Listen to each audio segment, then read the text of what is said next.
That's funny. That's good stuff. Oh, hey, we're on. Oh, hey. Brief surprise again. Yep, it's about that time. All right. How's everybody doing? Welcome to the pregame show, sponsored by Mad Skills Electric. Mad Skills Electric. Great people there. Awesome people. Yeah, so we're just going to obviously say hi. How are you? See how y'all's week went. Hopefully you guys got some photos submitted this week. I know I did. Saw a lot of fish being caught. Oh, yeah, it was a pretty good weekend. So. Absolutely. A little bit of pre-front fishing. A little bit. It was windy, but, man, the fight was on. Yeah, you can cast very far in one direction. Yeah. Keep the wind at your back. Yep, that's always nice. Always nice. Yep. Just giving a little bit of time for everybody to get signed in, logged up. Make sure you share this feed. We're still... Share to win. Share to win. That's it. Yeah. What are we winning? I don't know. I'm guessing some prizes. We play this whole thing by ear, so that's pretty much. Yeah. Welcome to the show. Not tonight. Yeah, that's fine. Yeah, earpieces gone. Yep. No feedback from you people. I like it. But either way, like, follow, share, bring it to everybody's attention. You need to get a good audience. That's it. Yeah. Let us know how this week went for fishing. Yeah, definitely. John's over there on the hot mic. You want to keep us rolling? That's it. Yeah. Let us know if there's any questions. He looks so thrilled. Or silly comments. It's just We take been those one too. of those days. I'm tired of seeing everybody catch fish, and I'm never out there catching fish. Relatable. There's a lot of bent rods. Oh, yeah? Found a few Cajun Thunders still growing on the oyster beds.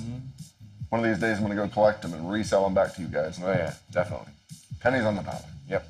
I want to get one for you. Carrie said those are going to be collector's items here shortly. Yeah. Their warehouse supposedly burned down, or their manufacturing plant. Really? Yeah. Precision tackle. I did not know that. Having some issues, so things like that do happen. Buy Submerse. Support the little man. Yeah, heck yeah. And what the hell are you doing here? Looking pretty, I guess. Pre-game it. That's what he's doing. Drinking me some Homosassa Lager. Hey, yeah. If y'all haven't tried Homosassa Lager, you should. It's good stuff. They Yep. carry it here at the marina. So Yep, that's the problem. you got to get to it before Billy does. that is the problem. You drink some 4 at a time. Four's all you need. Yeah. Just about. Make you feel right. What was that?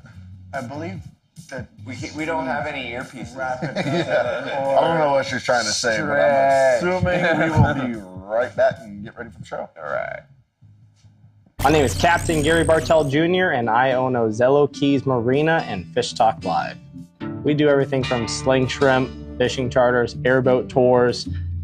We became mostly a hub for the small town of Ozello. It's became a big family, is what Ozello Keys Marina is. It's a community. September 2024, we had Hurricane Helene put 5.5 feet of water inside of our building the night that the storm was supposed to hit. Something that we came up with was setting up a pump system inside of our store, but we knew we were going to lose power. So this power station from Abyss set this up as high as possible, plug it into a 110, let it stay charged, plug our pump system into this on a float switch.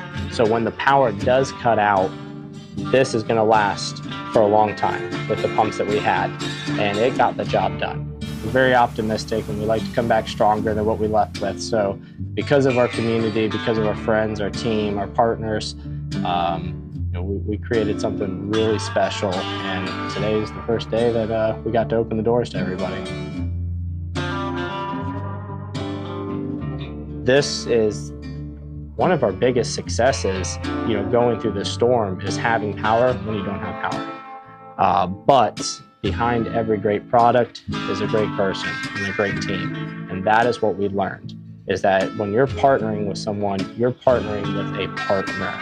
And Abyss Batteries has been that since day one. The team at Abyss Batteries will bend over backwards and do whatever is needed to make sure that you are successful in life, successful with their product, successful in business.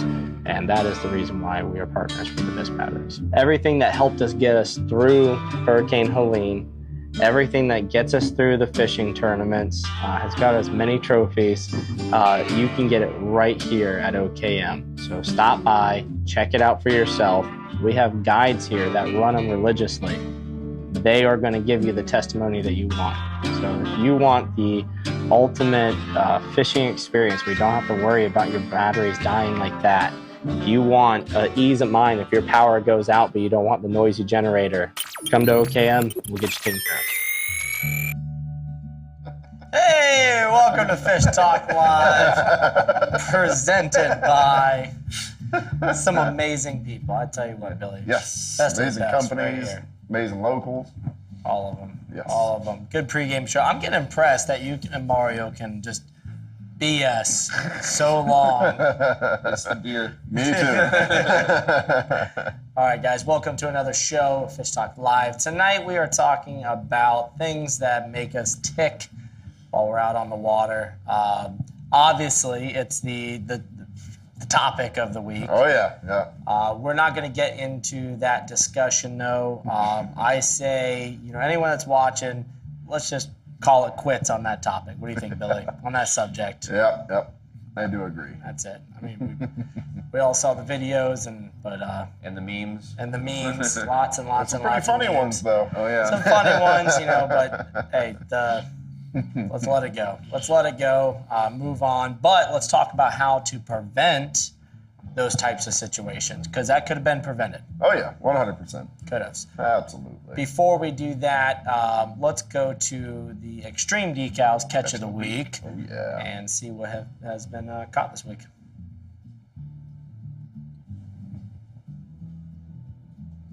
Oh, Bobby, nice little redfish. Nice red. Cool shirt. Yeah, it is. Citrus County Builders Association. That tournament's coming up. Yeah. There we go. Yeah. Got the belt. Yeah, W. boy. Perfect season, man. Undefeated. Heck yeah. Proud Papa. Oh, yeah, big time. There's the crew right there, man. So It's a bunch of misfits. Oh yeah.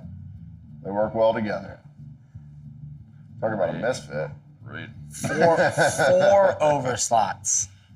Tough day. Tough day. We're going big out here. Yeah, tough day on the water. Look at that. 4 over slots in one day, man. That was a good day.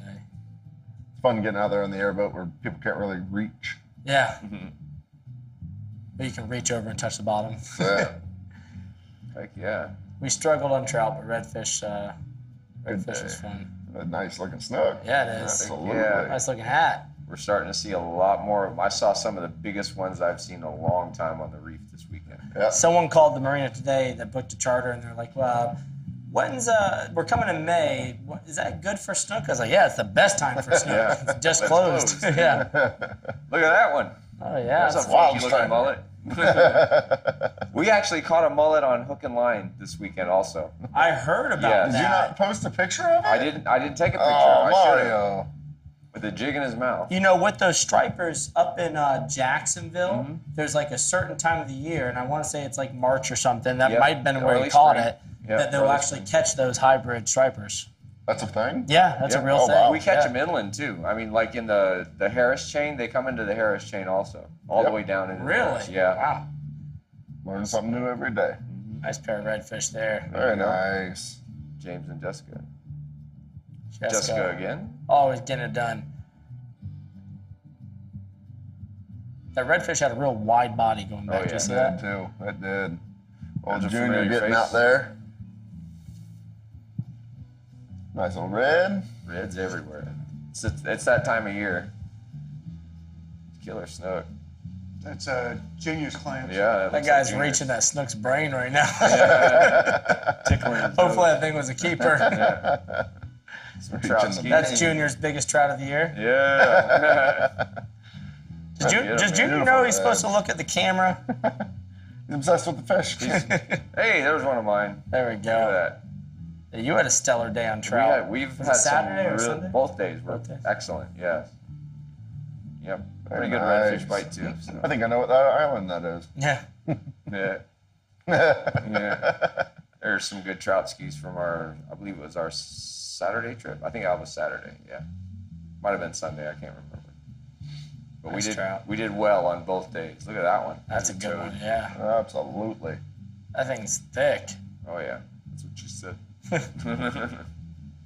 But yeah, the trout and redfish bites both been pretty good. Nice mess. Big old mess of trout. Good deal. There's our Sunday trip right there. Beautiful. Man, that trout was as big as a redfish. Oh yeah, some of them are pretty good size. Oh yeah. Cruise boys making it out there on the Ginu. Love seeing him out there. Absolutely. That kid right there, man, he's something special. Such a good kid. There you go. Angler's Gotta love pose. it. Nice snook, absolutely. Heck yeah. They're loving that guinea, man. There's a redfish to play with. Wow. Is that Carlos? Like Looks a like it. guitar. Yeah, that's Carlos's boat. Cow. Oh, Really? Steven. Oh, looks Yeah, like Carlos's same type boat, of boat. yeah. Yeah. Same decking and everything. very nice. Reds and Oh, Captain Susie did some Susie fishing getting, this Yeah, week. she did. getting it, Susie. That's it. He's not 300 Old days Cooper. a year. He's the best fishing dog of. I like it. The memes we were talking about. There's some good ones out there. Some redfish. The redfish bites There's are a good really trout. good. The Alright, Teddy Show, yeah. The next 20 of them. He's been on the water almost every day. He has too. Yeah, He's he's been been killing it. doing pretty good. I sent him one. Man, redfish bite's been on fire. Oh, yeah. They're thick too, nice and thick, big shouldered fish. Oh, Yeah, they're eating well. Healthy. Pinfish are back out. They're tearing up them grass flats. Yep. Getting Heck it yeah. done. I like the colors on that one. Yeah. Good fish. I like the what would that be, a chin strap? Something like That was that. called? That's pretty Not cool. quite, but yeah. Goatee. Was it a patch? Soul patch, Soul yeah. patch. Yeah. Very nice. Trout skis. We were fishing right next to each other for a little while on the trout. Yep. Fish bite has been flawless this week. Yeah, it's been excellent. Great weather. Then this cold front had to come and mess it all up. We need them every 7 or 8 days. Hey, I'm not Keep that complaining. trout bite It felt, going. Yeah. it felt good not Look at that sweating. table. Holy smoke. Reset button. Good deal. Yeah, it is the Teddy Show. It's the last half of the catch of the week. You're done, coach. Surprised we don't have any pictures with pinfish on there. Good deal. Bree, you missed some photos and videos. That's all right. You missed some photos and videos. You know which The special ones. one. Come on. Yeah. We want to see it. Come This is on, rated because there's also another big congratulations. There is. The Florida Gators. How about that? National Pulled title, in that man. W in the last 30 seconds. Dude, that was the. Bro, in the last 17 seconds. Whatever. Did anyone out there? However you want to look at that. That Did was anyone out there watch the Gator and Houston game last night? I'm a big Gator fan, obviously. But I tell you what, man, if Houston did, win that, like I wasn't upset because no, they both played a hell of a game. yeah, that was crazy. But this is one of my favorite videos of all time. So let's go ahead and play this real quick.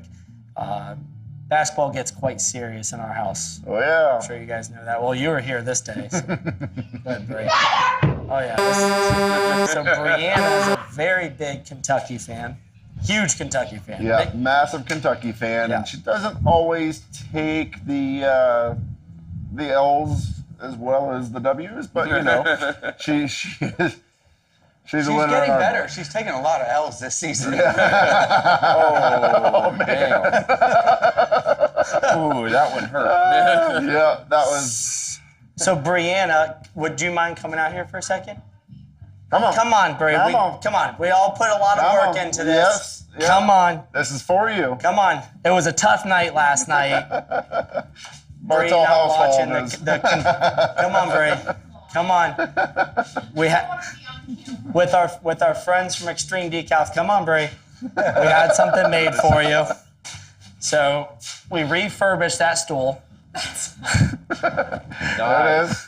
Yep. It is now officially the Kentucky chair. That is And awesome. if y'all can't read that, it says, "Please do not throw in moments of rage." Moments of anger. Oh, whatever. Same. Rage, anger, everything. So Bree, that's your trophy. Still a little wet. We worked really hard on it today. She's gonna hit you. You know that, right? And then the Brian logo on the bottom. Brian has officially signed the bottom of it. Thank you. I told you it'd be worth it. As long as it's not That is thrown at pretty us. awesome. Yeah, don't throw that one. Brian, from the bottom of our hearts, thank you very much for doing that. That was he's so crafty with those lasers and everything else. That's the best part is you give him an idea of something and Extreme Decals will make it happen. They do. Everything that I've, yeah, Little paint on the hand, and we tell you what, man. topped it off. Dude, love it. Love how it turned out. Cheers, John. Thank you. You're welcome, sir. All right, so let's hit a commercial break, and when we come back, let's talk about some boater etiquette. That's it. Etiquette. Nailed it. Not phonetically correct. Yeah.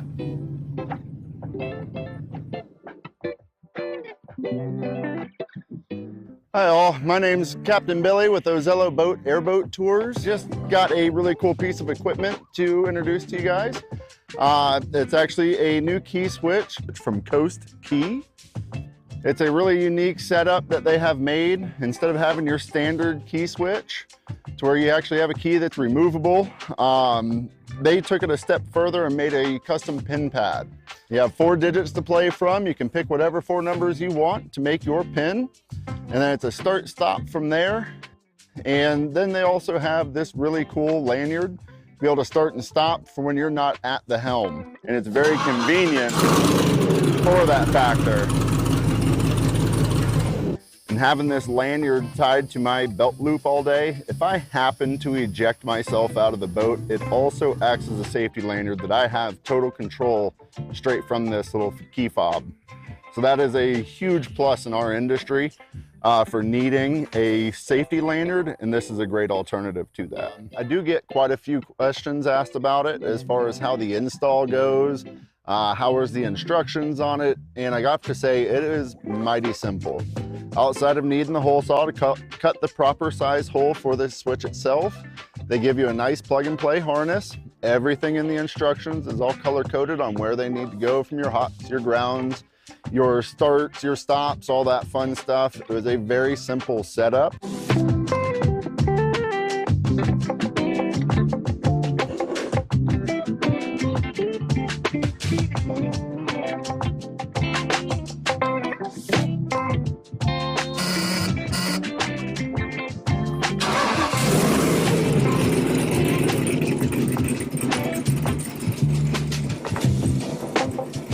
It is a stunning upgrade for a lot of folks with bigger families that have kids running around everywhere.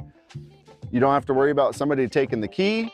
You just keep the lanyard on your belt buckle at all times, just like a safety lanyard. You can be away from the boat and start and stop it. It's a awesome, awesome product that I highly recommend for your future upgrade.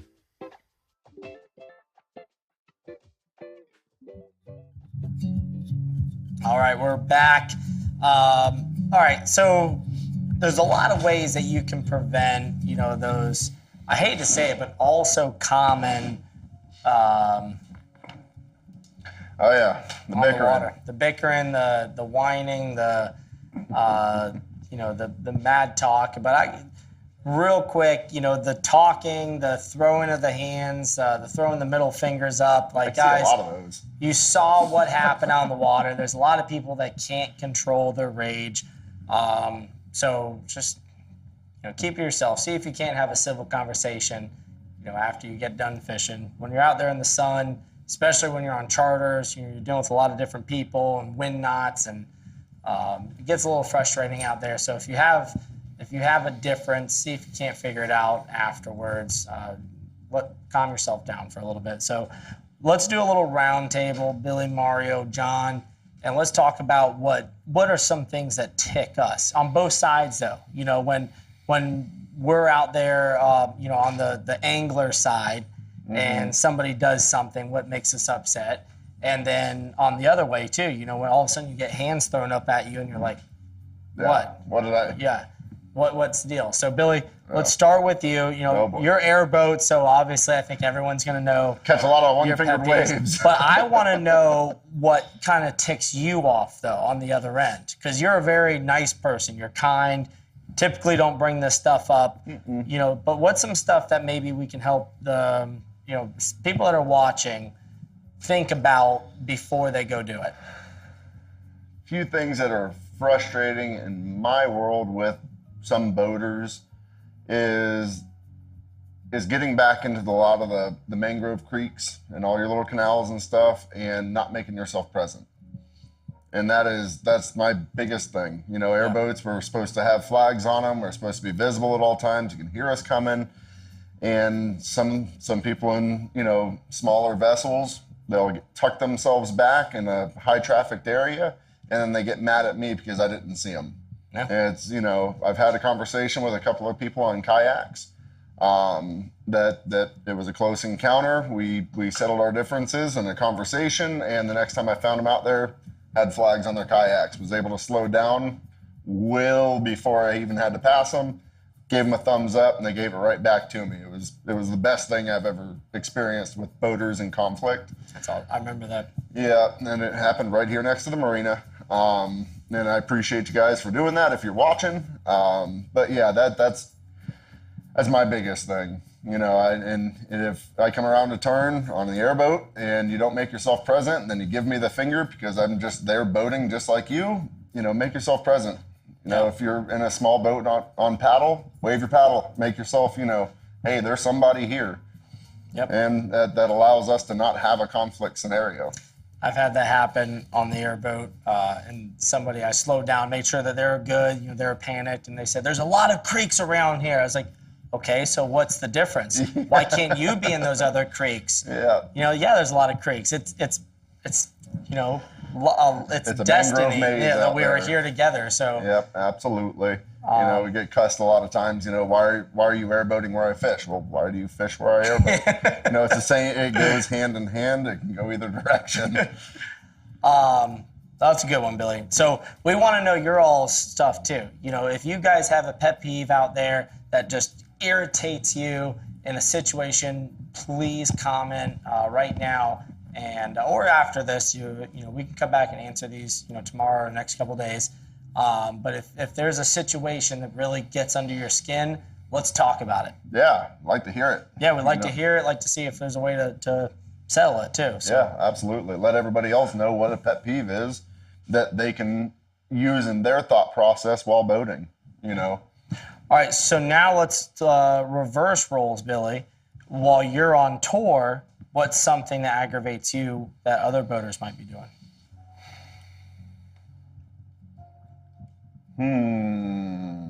Again, Billy's the nicest person in the world. There's not much that gets under his skin. So, And another standpoint, you know, it's you get into some of these creeks that'll be 50 feet wide. You know, it's a nice big area, and they're dead center of it, prop sideways, acting like they own it, not in a manner, but in the way they're fishing. yeah. It's like, you know, they're not the only one out there. Yep. And why not just hug one side, fish back towards middle, front and bow, or whatever direction that you're going, and instead of hogging up the whole thing, acting like you own it, and then get mad at somebody when they want to pass through. Yeah. Whether you're on an airboat or a kayak or anything of that nature, you know, just know there's other boaters out there. High traffic. Absolutely. And that's a great point. There's nothing wrong with fishing the middle of it. No. Right? Yeah, But I'm guilty of that. yeah, oh yeah, absolutely. But don't get mad If somebody's wanting to come if through. someone's wanting to come through.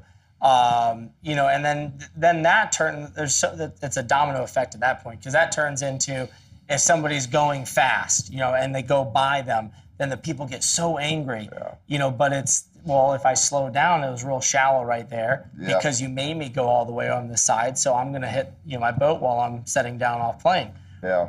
The other thing, too, is it's a lot better for fishing if that boat just goes by at a high speed. Be a 15-second noise versus me idling by for the next 2 minutes because, well, I got an idle. Yeah, exactly. So, good point. Marrio? Well, I can touch a little bit on some of that stuff, but I would say that one of my biggest, I'm going to call it a pet peeve. I don't know what you would call it, but it's jet skiers. You people in general. I have a tendency to attract. I'm like a jet ski magnet for some stupid reason. But we see a lot of jet skiers out where we fish, which is fine. Now they can go wherever they want to go. But when you're fishing and they cross your lines, or they come so close to the boat to where you can actually step off of your jet ski into my boat, that's a little bit too close. Just staying your safe distance. I would put it as safe distance is one of my pet peeves. Is a lot of people don't know what that safe distance is. Yeah. And it can be frustrating. I've learned over the past 15 years that I've been doing this. It's you got to have thick skin. Yeah. Because it will make you upset. It will make you mad. But just smile and wave. Yeah, just smile and wave. Let them know maybe. Let them know nicely. I don't yell at people anymore. I really don't. I try not to, at least. So just let them know kindly that, hey, we're trying to fish here. I'd really appreciate it if you go behind me. You know, it's just the right thing to do.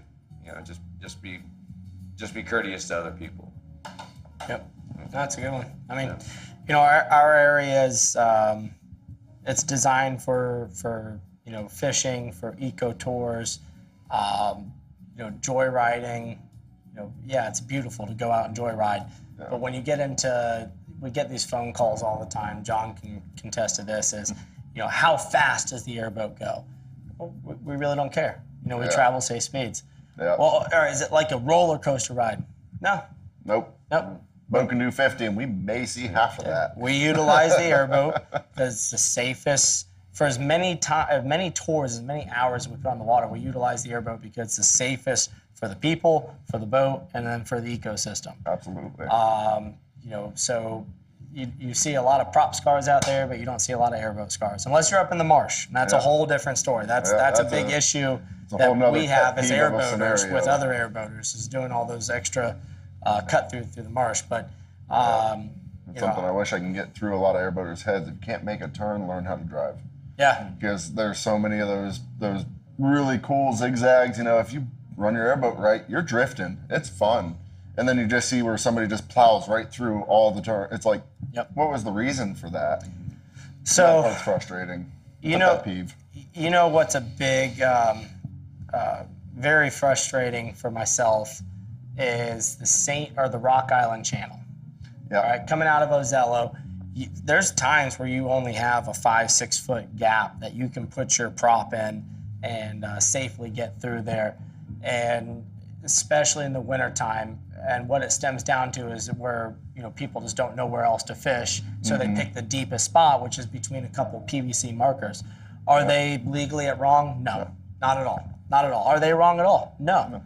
But I can't slow down. Yeah. In my boat, I cannot slow down. If I slow down, I'm harming the boat, I'm harming the bottom, potentially harming my guest. Yep. So I don't care if you're fishing in the middle of the St. Martin's Channel, the Rock Island Channel, any channel, but don't throw your arms up if I'm gonna do the safest thing possible and stay on plane. And there might be where I have to go right around you, hug you, a couple feet away. But you put yourself in that position when you decide to stop and fish between two PVC markers that are 12 feet apart. Yeah, and that runs into the same thing I said. When it comes to fishing that deep trough, it's not hard to push your boat. You're not running, obviously. You're fishing. Yeah. It's not hard to push yourself into the shallows and cast into the deep spot. Yep. To put your vessel there is the part that causes a lot of headache. Yeah, when it becomes a safety issue, then there's a lot of other things that are involved with that. It's one thing that during scallop season, I see a lot of people that are running up on plane right through the middle of the group of scallopers, and that's sketchy. That is bad. God, yeah. No, it's really bad. I've been run over twice, and it's not a fun feeling. It's not a good feeling. If you don't know the rules of the water, you really shouldn't be running your boat. I mean, it's just straight up. And whether it's either ignorance or arrogance, you can't be doing stuff like that. You really can't. And the vast majority of people, they know. They know you're not supposed to be running through the middle of the crowd, but there's only one or two of them that screw it up for everybody. And we hear about it every year. You know, it's dangerous. It's really dangerous. It's sadly nothing new. Yeah. Unfortunately, yes, it is nothing new. Yeah. You know, I'm going to be very blunt about this. The Coast Guard has a lot to do with the blame of ignorance. They really do. Charter captains especially. The way that anybody can go out and get their charter license and just forge, signatures, forge time on the water. Forge the experience. Forge the experience. That's a It's a tough battle. It's a tough battle. Tough battle. Tough battle, very. Law enforcement, there's not, that's why I'm against with FWC about DeSantis saying that no more random checks and that and this and the Second Amendment or First Amendment. Which amendment is it?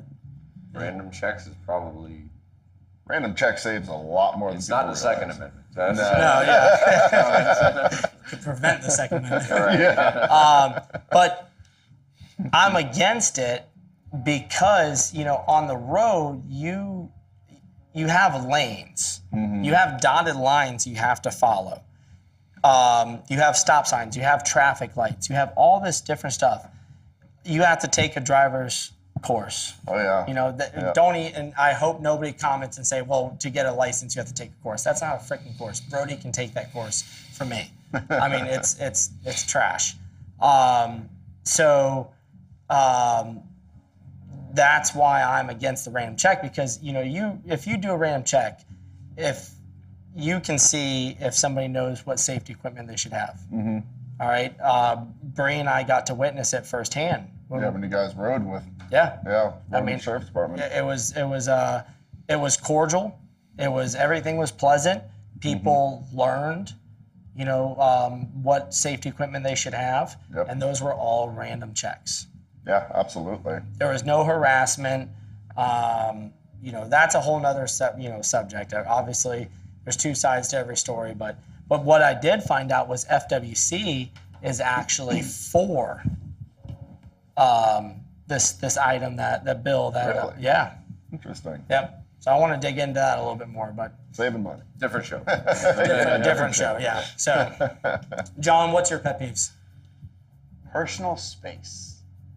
Across the board, whether I'm in the springs with manatee guests or I'm out fishing by myself, it's just personal space. If I'm laying down some trout, I don't need you to be 15 feet from me.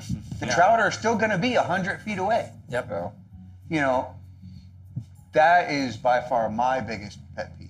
Yeah. Is just give me space to do the things that I enjoy doing. I'm not going to come and creep up on you unless I see you catching some large gags and then I'm running over there. Right on top. But I think if we all just learn to respect each other and we're all doing the same thing because we enjoy doing it. Yeah. Wait for a wave in if you want to come fish for that same island. Yeah. On the same bank. If the other person that's already been there for 30 minutes waves you in to come fish it, then If fish anybody it. has Don't just seen push it Google on. Maps, and we've all been there, and we all checked out the outer islands, sometimes of the year, there's a boat on every freaking point. Yeah. You just have to pick the right island when nobody's at. There's no need for two boats to be on one point. Yeah. And those busy days, and that's another thing that kind of frustrates me, is I do a lot of drifting out there as far as trying to explain the ecosystem, be able to see the sea turtles and everything, is watching on a busy day somebody go and burn the mangroves. Yeah. Take their boat wide open and run every island, and then run into that scenario where somebody's fishing on the edge of one of the islands and you catch a middle finger. It's like if you were just idling it, just trying to catch an eye, but there's no reason to go on plane 10 feet from the mangroves for an hour Yeah. on a busy day. Yeah. No, I see it enough out there. On any day. Yeah, on any day, really. Yeah. These are all good points. John, is there any? And, to caveat on what Mario said, even in the springs, because I do a lot of springs trips, park off to the side. Yeah. There's Go no big reason time, yeah. Don't park to in the park middle of it, in the yeah. middle. Yep. It's deep there anyways. Just park off to the side. Everybody can get through and go underneath the bridge or go to the springs or do whatever you need to do, but park off to the side. Yep. It's just courtesy, common courtesy. You know, But that's all we need to have. In today's society, there's a lot of people that lack They don't have common it. You're courtesy. right. Common sense. Well, that, and you gotta, in the same standpoint like we were speaking, as far as catching the middle finger from somebody when you're trying to be on the safe side, is put yourself in their shoes. Why would they run right through there? Oh, maybe because that is the deep spot and I'm sitting in it. Before you go throwing that middle finger up at somebody, think about why they did it. Yeah, good point, Billy. Put yourself in their shoes for the moment and be like, okay, I can see why they, I'd have probably done the same thing. Yep. Yeah. Because a lot of people just see their side and refuse to see the other, and then that's what causes a lot of anger. I mean, one of the biggest things that stick out in my mind about the captain's course is constrained by draft. Mm-hmm. Yeah. If you're constrained by draft, you have every right to do whatever you feel is necessary for the safety of your vessel. Yep, absolutely. Yeah. Well, I mean, that's, and with our area, that one's a lot tougher because There's not a whole lot of draft. there's not a whole lot of draft, but there's only a handful of marked channels. Yeah. It's, I don't know if you guys know this or not, but in this Rock Island channel, if somebody is parked in the middle of that channel with a dive flag up, You have to slow down. you are bound by law to slow down. Yeah, you have to drop off plane whether they're in the channel or not. Yep, as long as you are within that 300 feet from them, because that's not a real channel. Yeah. That is, It's 100 feet in a channel, so it's. yep, but that's not a real channel. So it's Yeah. it's Yeah, it's not a Coast Guard marked. It's not an outstanding waterway. It's not a channel.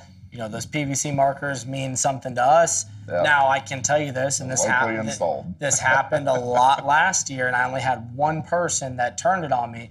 But I mean, there was a lot of people trying to scallop in the Rock Island Channel last year. Lots. Yes. Oh, yeah. Yeah, And my green key area. every single time I'd Yeah, slow more. down. It didn't matter the draft, because there's people in the water, and there might be somebody diving. So that life right there is More important than your gear case. well, yeah. So, but I would slow down and I would wave everyone down and say, "Hey guys, just let you know, even though this isn't a marked channel, it's still like a locals channel. See these PVC markers," traffic area. and they all understood except one person that wouldn't even let me speak before cussing me out. And I said, "All right, have a great day. Yeah. Have a great day." I mean, that's all you can do. That's it. Give them Wear a a cheesy helmet. smile and wave like hell. Yep. Yeah. Yeah, if you see one of us do that to you and you don't know us and you get one of these waves, that means that you are being a dick. It's the fire. We do a lot of secret handshakes. Yeah. on the water, so. If any one of us pulls their shirt up and shows you our chest, that means hello. That means we like you. That's hello. How you doing? John, any good comments or Yeah, so questions? let me scroll back through. I got a couple in here. Sure, more than half of you gave me one of those. One for you. George Quinn says when he's in a creek in a kayak and he knows the airboats can't see him, he'd rather you guys just sling on by, keep on playing. Less wake for him to deal with afterwards. Thomas Holliday says if I see a boat coming, I always wave for them to keep hauling ass. Don't stop on my spot. Yep. Yeah. 80% of the boaters I run into have gotten to that point where they're just like, come on through, come on through. They seem annoyed, but I think it's just them saying, come on, come on, Yep, come on. I want to get back to fishing. Justin says you're better off casting to the side of the channel versus in the middle anyways, because that's where usually the fish are. Not where the trout are. George says there should be a boater safety class required to operate a boat, and I do believe there is after a certain year. Yeah. You got to be born after a certain year. 25 years or younger. If you're Okay. 25 years or younger. And that's the worst part is who's buying a boat when you're under 25? It's most of your... Not only that, but who is this is what I was talking about earlier is who is inspecting that you took that course. Mm-hmm. Literally, Brody could take that course for me. Yeah. I mean, I took the boater safety course when I was, I think, 11. Yeah, but you didn't have to. What I'm saying, Yeah, well, I'm yeah. sorry. What I'm saying is, John could have filled out your information Oh, yeah. while watching his favorite show, the New Jersey Housewives or whatever it is, Yeah, yeah. and clicking back and forth, clicking the easy answers. It's pointless. Yeah, It you is. can Google it's just, the answers. You can Google Yeah, the you answers. can Google it. It is to save their own ass, not the real people's That ass. is one thing I did enjoy about the airboat endorsement class, is that was hands-on.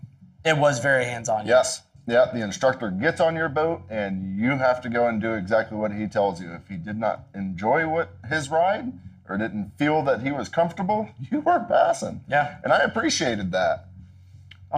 Mason says his biggest pet peeve is Billy finding all his fishing spots. You found his one? Shelly Seafood. Junior's biggest pet peeve is Billy's not finding enough tarpon right now. Junior's biggest pet peeve is running out of beer. That's Junior. I know Junior, so. That's it? Yep. Yeah. It's just one of those things, you know.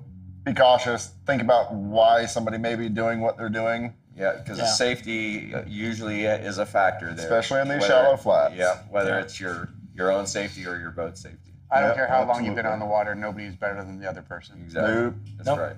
We're all equals. You know, John, you said it the absolute best is everyone's out there doing the same thing, enjoying fishing, enjoying the water. Yep. Don't let, a situation that you might not understand, the other boat might not understand, don't let that ruin your day. Absolutely. All right.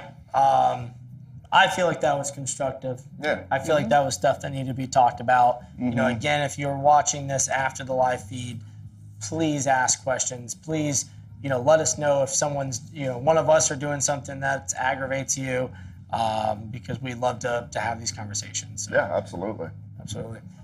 All right, Bree, let's hit a commercial break, and when we come back, we're going to be talking about a tournament that's coming up this weekend, and Captain Marrio is going to give us all of his secrets on what he would do if he was fishing a tournament, and we're going to be talking about boater etiquette and how to properly tie knots on cleats around post at the Boat ramp dock. etiquette. And let's not forget the Boat airboat ramp. fishing report. Oh, and the airboat fishing report. So you and Mario can tie that one in together. All right, we can do that. Be right back.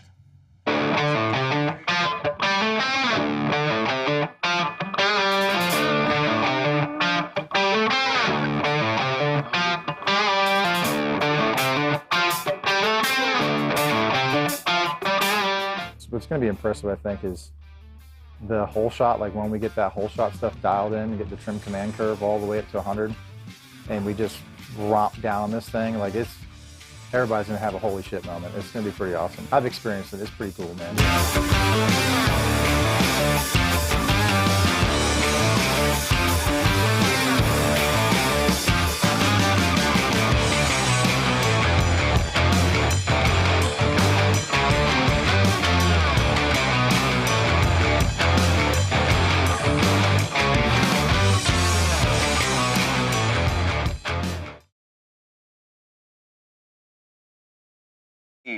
Welcome back to the Ayinde Matthews State Farm Casting Couch. I'm Captain Mario Castello, and we're going to talk a little bit about the tournament that's coming up here this weekend. I guess Gary said that I was going to give up some of my fishing spots, and I'm not going to do that. No, I'm not doing that, Billy. No, not this time. Maybe next time, but not this time.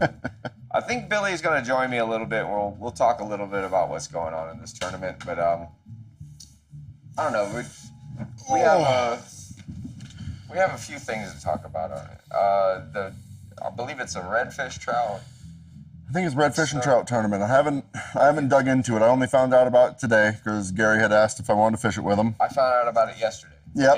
Yeah. Yeah. So my whole thought process with it, as far as I want to know your secrets, is what are our tides doing for that day, and how would you fish them? I haven't really looked at the tides, but if it should be just about opposite from this. I think weekend. like 2:30, Yes. 3 o'clock was a peak high. Late afternoon.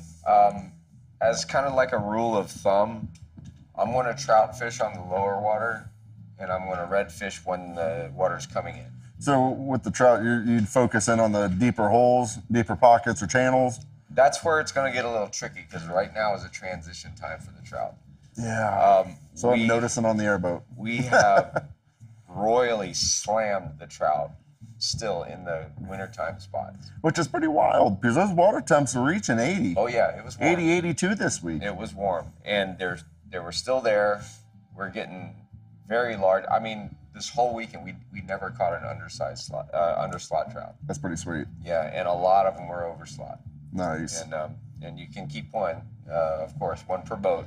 I'm sure that's going to be in the tournament rules too, where they go by the FWC rules. So if they may have one of the slam. I believe they call it a homosassa slam, where you have the 5 trout. You have 4 have to be slot size, and 1 can be over. Yeah, full bag to enter it. Yeah.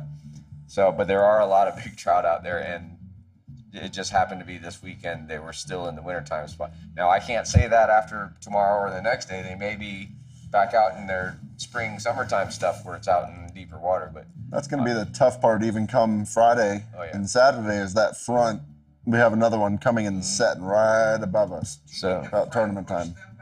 You know, the front that we had last night, you think they pushed them back into their winter homes temporarily? It could have, yes. You know, it could felt have. that. Feel the temperature. The pressure changes. Yep. And they're going to follow the bait. They're going to follow the food. So if the temperature drops, 9 times out of 10 the bait fish are going to go back into the wintertime spots too, because it's cold. There's nothing for them to eat out in the open water, in the deeper water. So they come back into these backcountry creeks, any of the deep spots in the creeks. When the water gets really low in the wintertime, they'll hang out in the lower spots, the big potholes and stuff.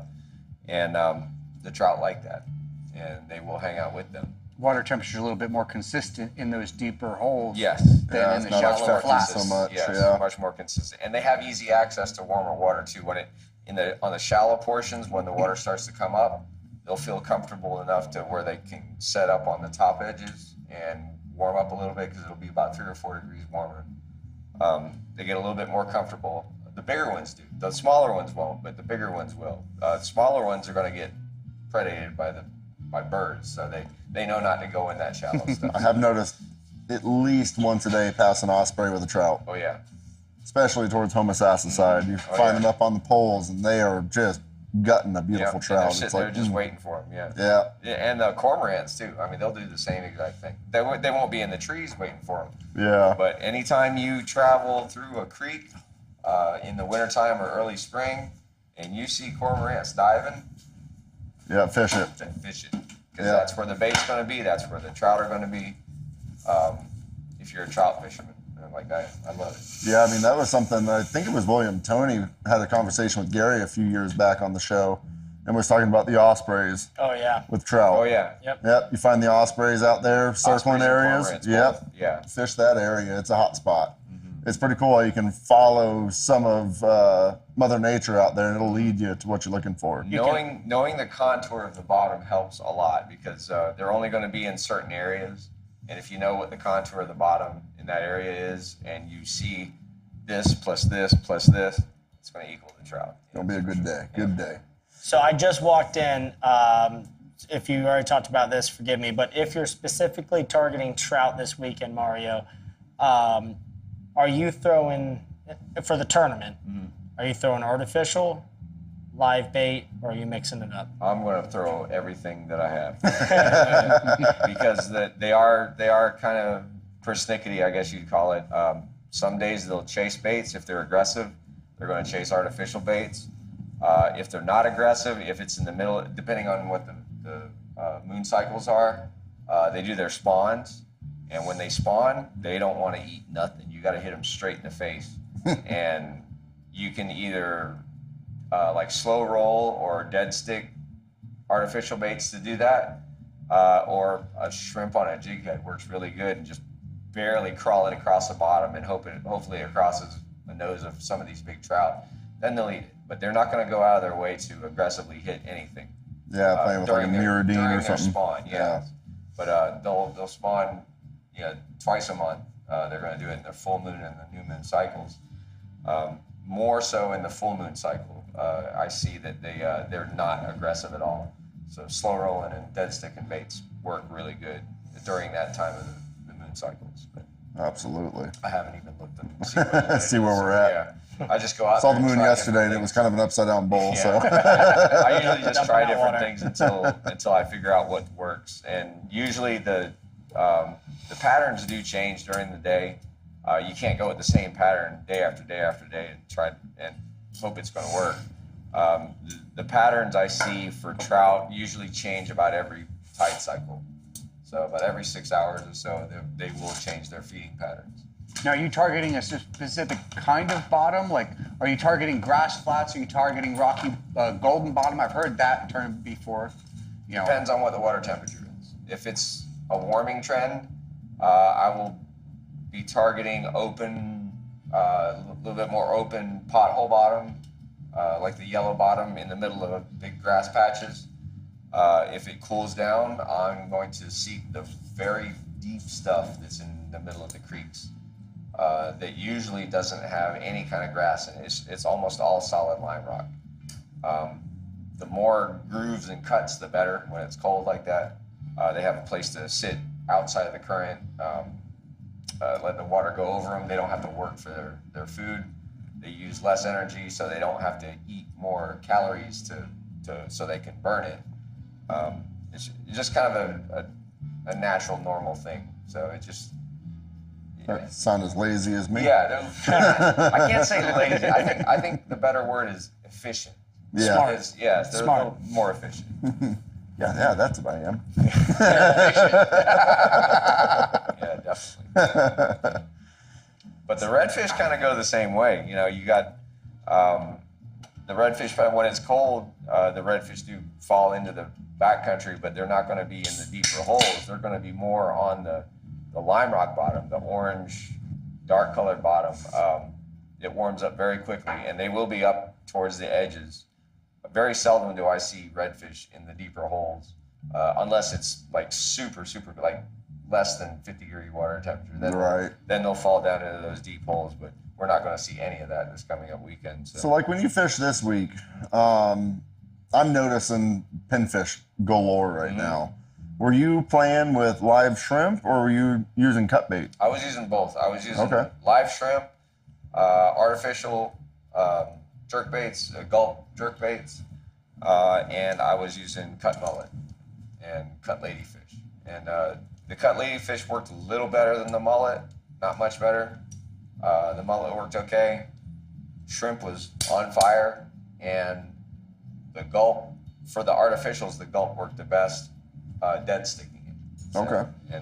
But that was this weekend. It's gonna Be a whole different ball game. Yeah. Especially with that front that's going to be threatening that day. I'm going to try the same stuff. Right. You know, See what bites. If it doesn't work, 10 minutes later, try something else. Just do a bunch of different patterns so you find out what works. And then after time, you get to figure out, hey, you can associate this pattern with this weather pattern or this water temperature or this current or tide or whatever it is. And it kind of all comes natural. It's like eating. You know, you stick your fork in your food, you put it in your mouth. It's automatic. You don't even think about it. It just happens. You know? Yeah. And it'll do that with fishing too. It's the same thing. If you do it long enough, it's just automatic. I like that catch that Jacob got while trout fishing this week. Is it the cobia? Yeah. I saw that. He texted me a picture of a cobia. I was like, whoa, that's a pretty nice cobia. Yeah, 3 inches shy, he said. But pretty sweet. Yeah. That's fun. They're fun to catch while you're trout fishing. We Oh, do they're that a a lot. blast, especially on a popping cork. Yep. The way that the water just swallows that cork. I love that. Pretty cool sight to see. Yeah, it's pretty cool stuff. But if you guys haven't signed up for this tournament, I don't know if it's too late to sign up yet. Nope. No, you can actually sign up at the captain's meeting. Oh, good. It's That's pretty awesome. much it's definitely an old school tournament. You know, I was looking at Billy and I were talking about maybe taking the airboat out just for the morning and fishing the tournament. And I was looking up how to register, and it's mail in your registration form and a check. Oh, wow, that's cool. Yeah. Yeah, I haven't seen that in a hot minute. Or bring it to the captain's meeting. You're talking like snail mail. Yeah. Oh, yeah. Postal Service. Yeah. Yep. But Charlie, oh my gosh, he was the president of the Florida Guides Association for a long time. Oh gosh, Charlie. I know who you're talking about though. Yeah, Charlie. Yeah. Anyway. You know what else is going to kind of be in the area this weekend? Florida Redfish Series is in Panacea. You know, so I'm real salty over that subject. So thanks for bringing that up, John. Yeah. So I was planning on fishing my 2 tournaments this season to qualify for the championship. Panacea, which is my favorite stop of the year, and St. Augustine. I was going to pass the Cedar Key one. I had a little bit of some fiberglass issue, some transom issue with my boat, so we're not going to be fishing the Panacea tournament. So I'm a little upset by that. Once you get a couple kayaks and put a trolling motor on it, call it good. Because listen, I'm fine with that, John, but I've got 1 tournament in me. I need 2 to qualify for the Steam Hatchet. 2. Yeah, and I'm not fishing 2 kayak tournaments. There ain't no way in hell. Nope. By the way, it was Charlie Harris. So it's, No, not Charlie Harris. No. No. Okay. Good. No. I'm glad you were talking about it. No. I cannot think of the guy's name. Put me on the spot there. Sorry. It happens. Yeah. It's okay. So yeah, Panacea. Not too late to sign up for that either. Real easy. Florida Redfish Series, cannot speak highly enough about that series. I have not fished one yet this season, and it is killing me. But I'm hoping that I know my boat's in good care right now. We're fixing to get it done, and hopefully we'll get it back in time for the Cedar Key, May 10th. No, 15th? no, I think it's May 10th. It's Billy's it was my birthday. I remember birthday. that.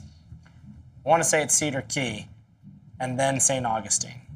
So let's see. Yeah, we'll see.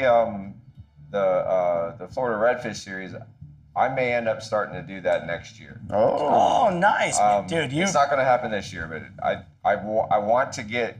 I myself. I'm not a tournament fisherman myself, but the way I see these tournaments run, I love the way they run them. Yep. These guys they're the efficient. camaraderie with all the people. That's the kind of thing that I'd like to be involved with, and maybe next year or maybe the year after that, I may start fishing the Florida Redfish Series. It's a community. Yes. That's pretty cool. Yeah. Absolutely. Did Billy already do his airboat fishing report? There's fish everywhere. Kind of. Let's talk about everywhere. Where's everywhere? Since you were asking me where all my stuff is. Do you want me to tell them where I found you? You got 30 seconds, Billy. We're already over show. Yeah, so getting out there, I am finding the redfish schooling up in some pretty nice areas. I playing on the outer keys. Not massive schools, but some really nice ones playing at the lower tides. They push out away from the mangroves themselves and, come back a couple hours later, and where I saw them, a lot of our guides were sitting on it, so I'm happy to see that. I did see something that I didn't expect the other day when it was really windy. Making my drift out there, it was choppy. I was finding trout playing at the surface. Mm-hmm. Like running all over the surface in and out of the waves, and I just never experienced that. That's pretty cool. Usually find them on the bottom and slowly move them as I drift, but as we were drifting, they were coming up to the surface and running through the waves. It was pretty cool to get to see. They were surfing. Yeah, basically. They were surfing the waves, yeah. Wait a minute, hold on. What were you saying they were? Speckled sea trout? Sure they weren't pompano? No, they were trout. They were spotted. Really? Yeah. Because pompano do that. Mm-hmm. Skippies. Yeah, they'll ride the waves. Yeah, no, I was literally watching trout do it. That's awesome.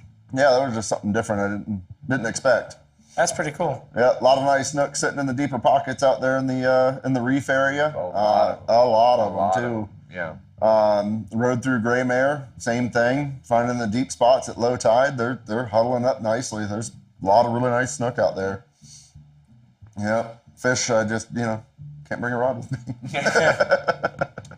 We'll get out there one of these days. That's it. When everyone has a day off, we're going to go take one of them. It is tempting to bring 5 or 6 rods, pin them up against the cage and rent them out. We got 15 minutes, folks. $5 a rod. Yeah, there you go. Definitely. But yeah. Beautiful. Cool. Guys, thank you very much. The Ayinde Matthews State Farm casting couch. Captain Marrio kills it over there every single week. Thank you very much for that. And while we're on boater etiquette, I said it right. Nailed it. Docking boat ramps, that could start somebody's day of anger. It could start somebody's day of having a good day on the water. It could also end that way too. So when you launch your boat, the best practice possible is to have somebody in your boat and you back them down, to where every boat is different when you're launching. But if you back them down, unhook it, when you're in a safe spot on the ramp there, and then continue backing them down, let them go off on their own. That person takes the boat to the dock, you take it to the boat ramp or the boat parking spot, and then, lock your truck, call it a day from there. I see a lot of times where someone will take a rope, tie it off to the bow, even though there's 14 people that are going out in the boat with them, standing around, and they're holding on to it. Then they leave their truck and they try to do everything on their own. Try to find somebody that can, trust somebody that can either drive the truck or drive the boat, and that's going to make it a lot more efficient at the boat ramp. Definitely not my way. The other thing that I see a lot of, and this is really harsh on your equipment more than anything, people will back their boat all the way down until it's all the way floating. So you got to think, when you're backing a trailer down a ramp is on a incline like this, or decline. Yep. So you got to think, when you're backing down a boat, your trailer's going down, your boat's coming up. All right. So for those of you that gets your trolling motor, your I-ring, the bow of your boat stuck on the roller, it's because you're not unhooking it soon enough. You unhook that sooner, and while the boat's going down, the boat's coming off of the trailer while the trailer's going on the decline, it's going back, and it's not going to get hung up. So just think about that before you go launch the next time. The other thing, switching roles when you're loading the boat, the number one rule, it really doesn't matter what type of trailer, what type of boat. This has been across the board. It's worked for me every time. Your fenders should just barely be out of the water. Just want to see the tops of them. Just want to see the tops of them. I like mine halfway. I can power my boat up from there, but I have to have somebody ready to hook it as well. So my boat, I use like a slick bottom on it, so it will slide off. But, again, with that trailer, if your trailer's on a big decline like this and your boat's coming up, it's not going to be positioned correctly, and your bow of your boat, 9 out of 10 times, is going to be underneath of your roller. So if you pull that trailer out, your boat's going to be going exactly where it should be. You'll be hitting the front guides and letting the boat settle on the trailer before you even hook it up. Your bow will lift as it rides on the trailer. Ask us how we know. Yeah. I mean, we probably tell people that 2-3 times a week, and we've learned too, if it's a husband and a wife, and the wife is frustrated, we don't say anything. Nope. Because that husband's 10 times frustrated. We'll ask, hey, you need a hand with anything? No, you're good. You got it. You got this, Tiger. Go get it. And then we'll pull him off to the side. Hey, next time, don't back us so far down. Pull it out a little bit, and then he'll thank us and be on the way. So if you have troubles unloading or loading your boat, try that little tip there. Pulling up to a dock, one of my favorite knots to use, if you cannot find a cleat, which not all docks have cleats, and a lot of marinas are against cleats. They're tripping hazards. They could, scar boats up, but almost all of them have these posts. Real easy. 2 half hitches. Leave your open end lead underneath. Go over once. Do the same exact thing twice, and it locks in. And it's not gonna give. She sent. It's locked. Now, if you're going to leave it, let's say more than 15 minutes, then just put a little knot at the end like that. Yep. Super simple. Nothing hard about it.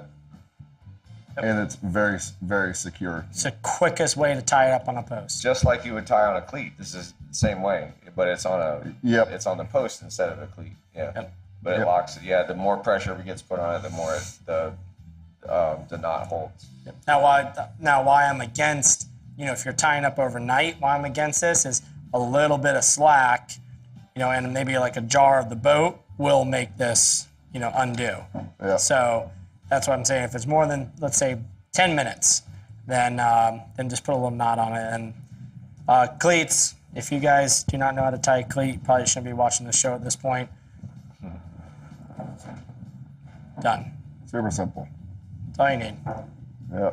Something else that, speaking of pet peeve scenarios, when you get to like the halfway ramps down Fort Island Trail and you have 4 available spots to launch your boat, it is in your best interest to know how to back up a boat. Yep. Or trailer rather. Go find an open parking spot somewhere or open parking lot and practice. Yep. Yep. Be able to back that thing right into a parking space and do it a dozen times. So when you get to the boat ramp, keep from aggravating people by taking up the center of it when you have 15 others that are trying to do the same. That was one of my favorite things to do on my lunch breaks growing up, was go to the boat ramp and eat my lunch just to watch the show, because you get to watch a lot of people get ticked off. I was just informed today that New Smyrna, on the other side, New Smyrna boat ramp, one of them had a webcam. Oh, I didn't know that. Yeah. Yes. Miami boat ramps. Yeah, that one. Well, there's people that actually run that. They film it all the time, but this was just a regular old live webcam that you could see all the time. Yeah, like I know it. Even when we lived in Old Homosassa going to McRae's, that was always the best show. Mm-hmm. Because people haven't practiced on how to do it, and it would get them so frustrated. And it's not too hard to go to Publix, wide open parking lot, and just practice backing it into a spot. It's super simple. It is a little time consuming. It'll frustrate you. But when you get it down pat, you're going to make your life and everybody else's much easier. Yeah, and know your boat ramp too before you get there. Yeah. That's a huge part of it. All of them are different. Yes, absolutely. Like the Yankeetown boat ramp, they have all the construction stuff going on there, but it's kind of confusing. It looks like the only thing you can do is try to make a real tight turn in the parking lot, and then I say parking lot, it's like 2 lanes and then 1 center lane, and then so try to make a tight turn and then back it freaking half a mile down. But there's a turnaround at the very end. Yeah, it's right like at a it. cul-de-sac almost. And only pull into those cul-de-sacs. Only get near that boat ramp when you are 100% ready to launch. Yeah. Don't stop. Put your drain plugs in. Get your fishing gear set up, and go use the porta potty, and then eat a sandwich, and then launch.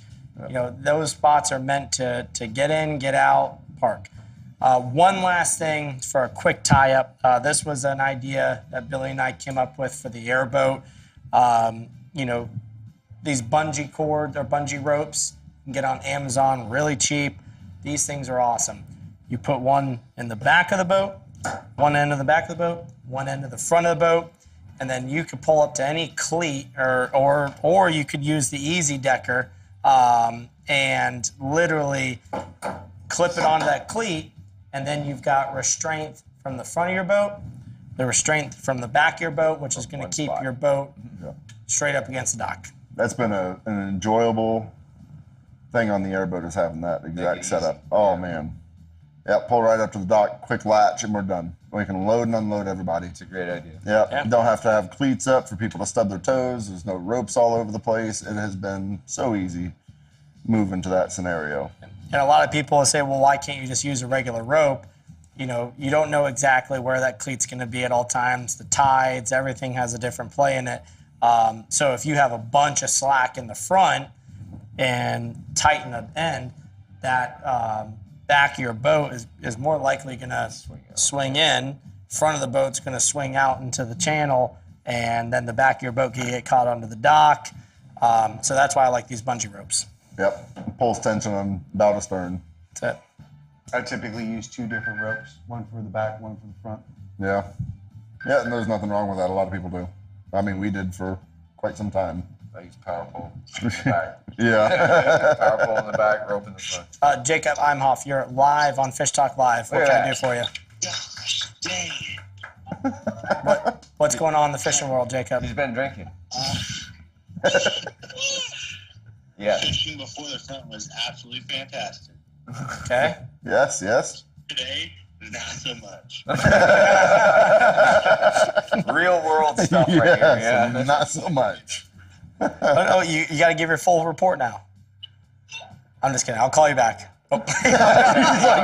He hung up on you. No. He figured out you're on. Gosh, dang it. Love Jacob. I'm off. He's so oblivious. I'm telling you. I love it.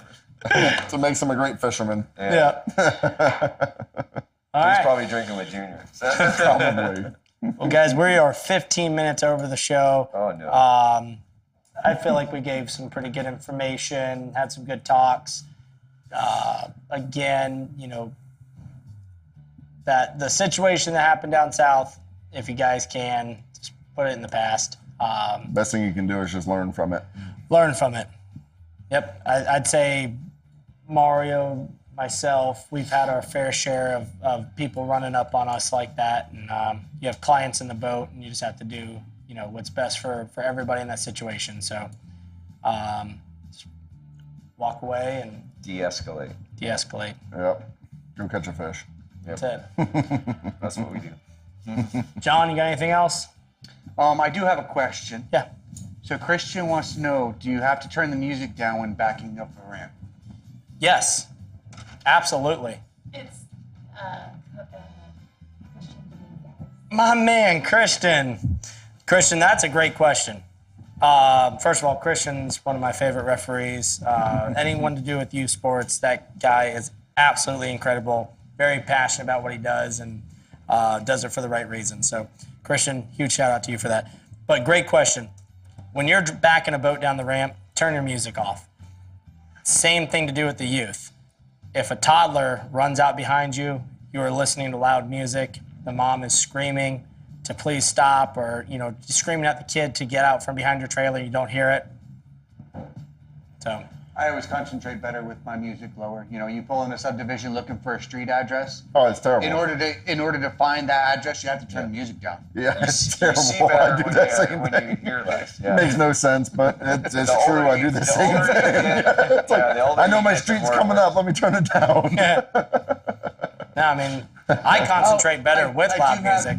I do have one final note from Lance, who ran the slam tournament over the weekend. Lance. Yes. He said that they had 38 boats total. Wow. Had an amazing turnout. nice. He said Gary give him a call tomorrow, but they raised almost $50,000. Damn. Oh my God. Yes. Wow. Talk about making an impact. That's what we like to hear. That's Yes. the stuff we like Wow. to hear. That's awesome. Congrats. Congratulations. Yeah, I That's can't wait to see what next year incredible. raises for you. That's epic. Yeah. He wants me to call him tomorrow to get a contract to be on Fish Talk Live. All right, good deal. That's awesome. Yeah, that Yeah, is. 50K. That's That's really good amazing. stuff, Dude, they worked so hard at that first tournament and obviously killed it. Can't wait to see it grow. Yeah, same here. All right, guys, thank you very much for watching Fish Talk Live. Thank you to our sponsors, you guys out there, everyone involved in this community. Let's do our parts on making a community better by getting along, join the waterways. One last thing, the Citrus County Chronicle. Follow them on Facebook, or just go to their Facebook page.